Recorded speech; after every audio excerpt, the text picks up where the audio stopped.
5 hours into the game or more, you've got a family, you're in Miami, and we're focusing on building up the Corleone empire by taking over more and more of the crime rings and building up our family's wealth. If you can see ahead of us, we've got one of the crime rings, the drug crime ring. Press A, we can see we've got 4 of the rackets, and that makes a crime ring. Once you get all of the rackets in the crime ring, you get a special bonus for the game. It can either be a strategic bonus, like this one, where I earn double income owning those rackets, or it can be an action one, like incendiary rounds. Or over here, the chop shops. If I own 3 out of the 4 chop shops right now. If I get the 4th, I get to drive the armored cars. It's going to make me and my family much more powerful as we drive into the action game.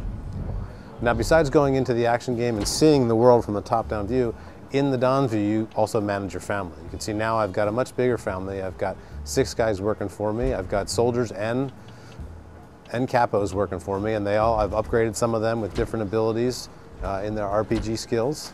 Each of them have different weapons. I'm going to equip them with different things. I've got some level 2 weapons because he's got an advanced weapon license, so he's a more powerful guy. And what I'm going to do is I'm going to send some guys out to attack, some guys to bomb, some guys to take something over, and then bring some with me. Because as the Don, you get to make the decisions what your family is going to do. So we're going to have them bomb this one front. So I'm going to send a demolitions expert over there. Tom's telling me my odds are pretty good, so I'm going to go ahead and send that guy over to do the job. Now I'm going to take 2 other guys, and I'm going to send them to try to take over this location. Now, when it's bombed, it'll be out of business. The other family won't make money. But if we're successful in taking it over, it'll now belong to me. So we're going to show you how you can use your family to do things off-screen by themselves or with you in the action game. Now, when they're overdoing both of those events in the action game that I sent them in the strategy game, I can drive to that area of the world and see them fighting and trying to take over that location or bombing that location and jump in and fight alongside with them. So we can see our guys successfully bombed that location, and you can see over here in the Don's view it's been updated. That location is currently on fire. We can see that our other guys that have arrived at that other location are currently battling. If we drive by those locations, we'll see that building on fire, or we'll see the battle going on, and we can jump in and join alongside of it. So the action game and the strategy game are seamlessly linked together. Here we are in Florida. This is one of our 3 locations, and each of them feels really different and are designed to create a different feel of the world and actually play quite differently. Florida is much more longer sight lines, much more wide open. New York's taller, more condensed, and Cuba has a very old world feel to it. As we come up here on the left, we can see that there's the elite diner that we bombed. We'll take a quick look at that. We can see that some of the building itself is on fire.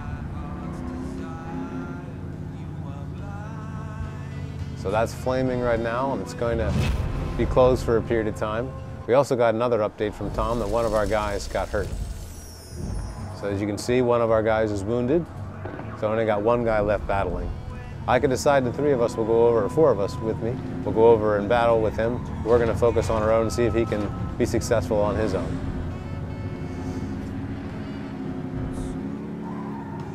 Now, family is really important in the game. The key to being a successful Don in the world of organized crime is to build up a successful family. Pick which specialties you want, upgrade those guys appropriately, send them out to do jobs for you, and bring them along yourself. And that's how you start to battle the other families. Because the key in the world of organized crime is the other families are playing too. They're trying to take over all the crime rings and all the venues and defeat the other 5 families. If you've got something, you've got to guard it. If you see 2 families as you're driving through the world having an attack, you can watch them sort of knock each other out, then come in at the last minute and swoop it over for yourself. Always thinking how you're going to take advantage and lead the Corleones to success.